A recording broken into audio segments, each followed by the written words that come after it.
The internet feels free, open, borderless, equal. Anyone can post.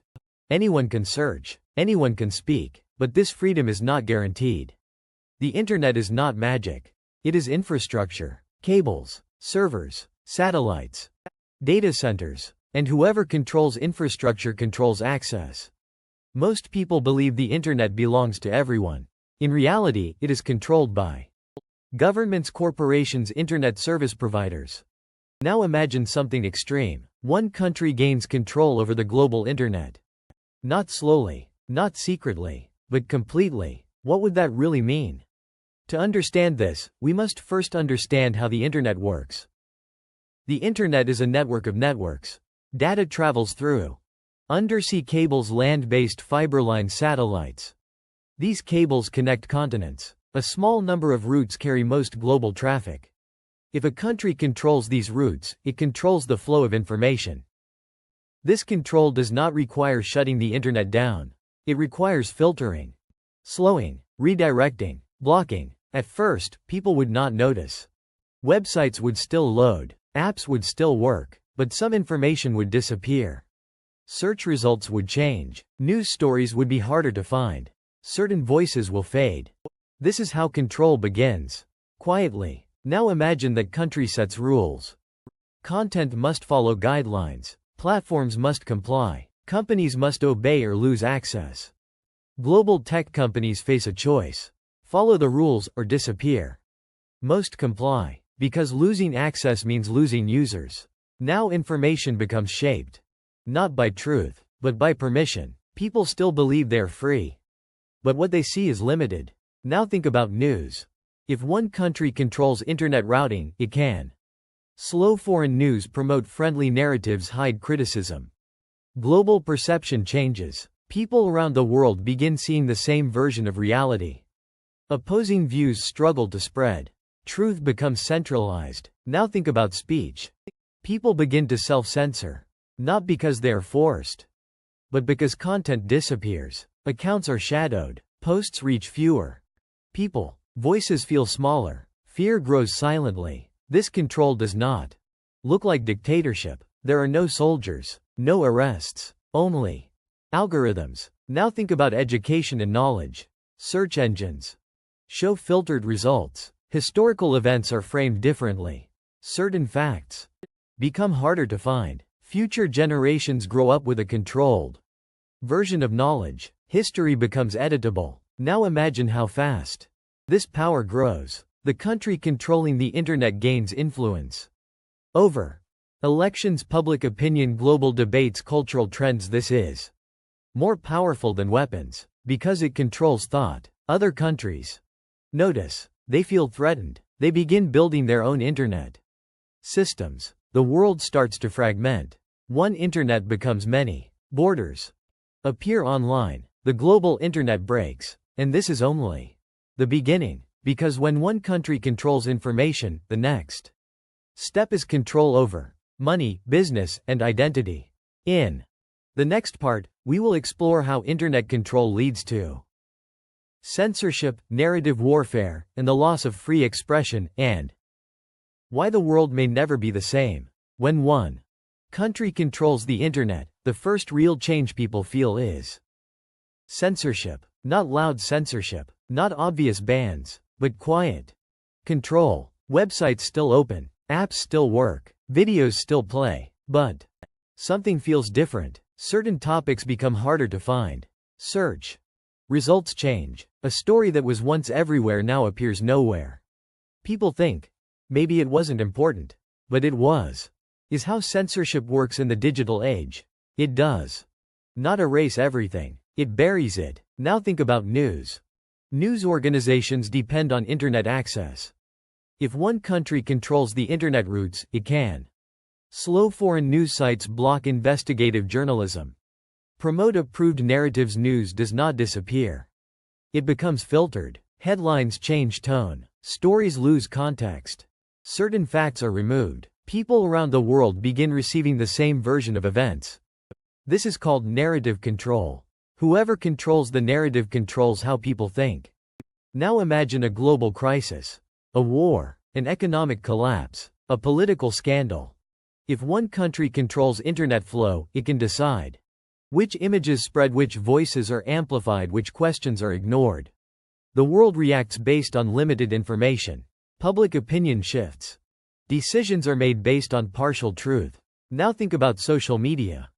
Social platforms depend on servers, routing, and access. When control exists, algorithms change. Posts criticizing the controlling country reach fewer people.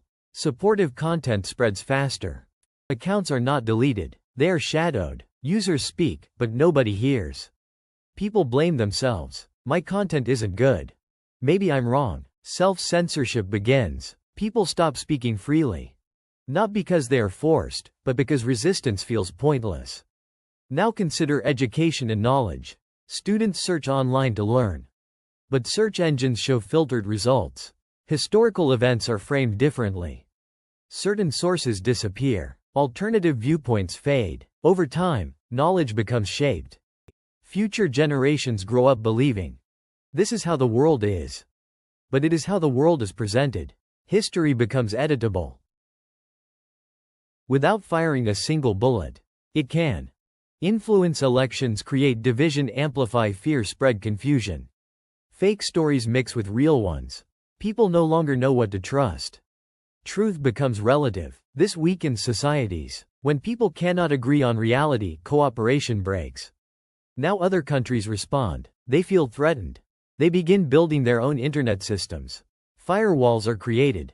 National networks appear. Access becomes restricted. The global internet begins to break apart. This is called internet fragmentation. Instead of one global network, there are many controlled networks. Borders appear online. Freedom shrinks. Businesses struggle. Creators lose global audiences. Innovation slows. Now imagine being an ordinary person. You still have internet, but you don't know what you're missing. You don't know what is hidden. This is the most dangerous form of control, because it feels normal. And when control feels normal, resistance disappears. But control does not stop at information. Once narratives are shaped, the next step is power, money, surveillance, global influence. In the next part, we will explore how controlling the internet allows one country to influence economies, monitor people, and reshape global power, and why this could change the balance of the world forever. When one country controls the internet, the impact quickly moves beyond news and speech. It reaches money and the global economy. Modern economies depend on the internet. Businesses use online platforms to sell products. Banks use digital systems to move money. Supply chains depend on real-time data.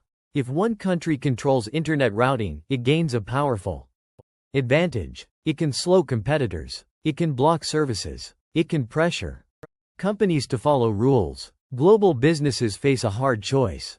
Follow the controlling country's rules or lose access to the global market. Most companies comply. Because internet access, a business cannot survive. This gives the controlling country economic leverage. It can favor friendly companies, punish competitors, influence prices and markets. Trade becomes political. Now, think about digital money and finance. Online payments, stock markets, and global transfers rely on internet speed and reliability.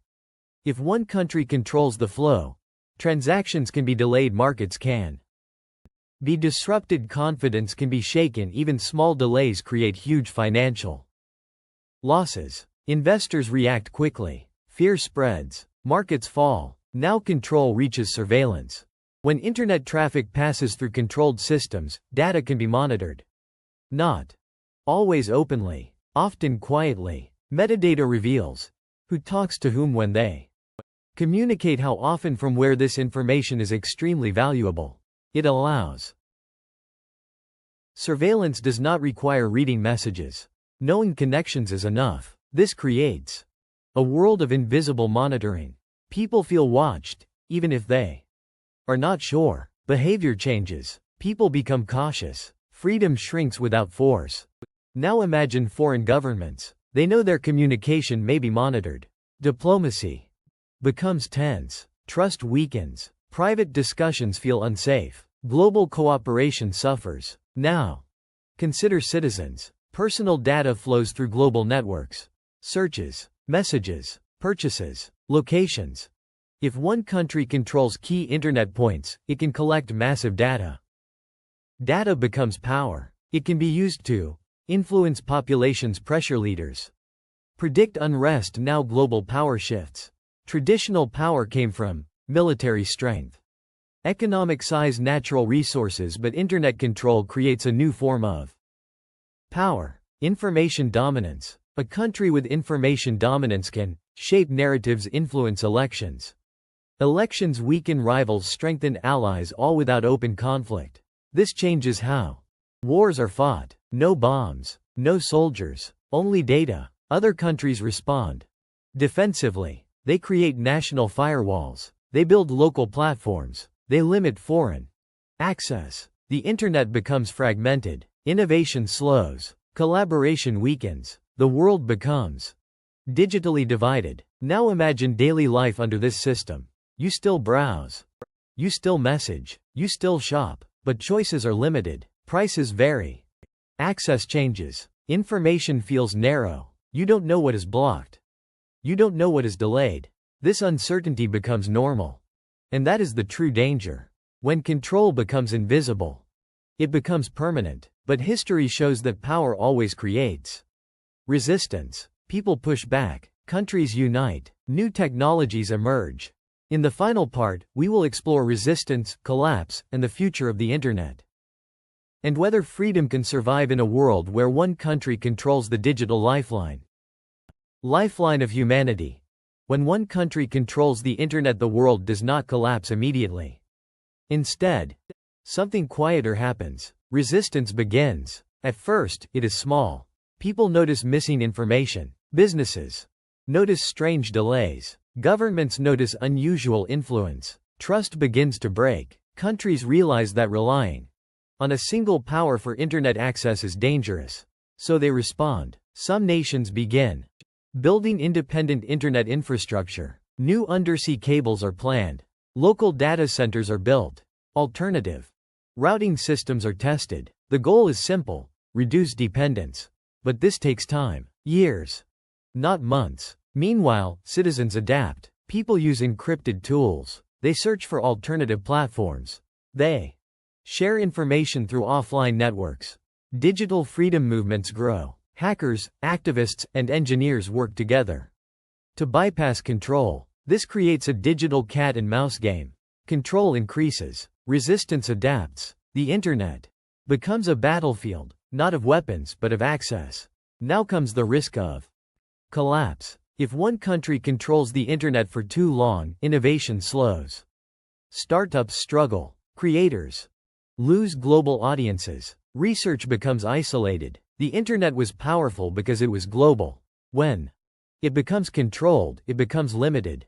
Economic growth weakens. Global cooperation fades. The digital world starts to resemble the physical one, divided by borders and power.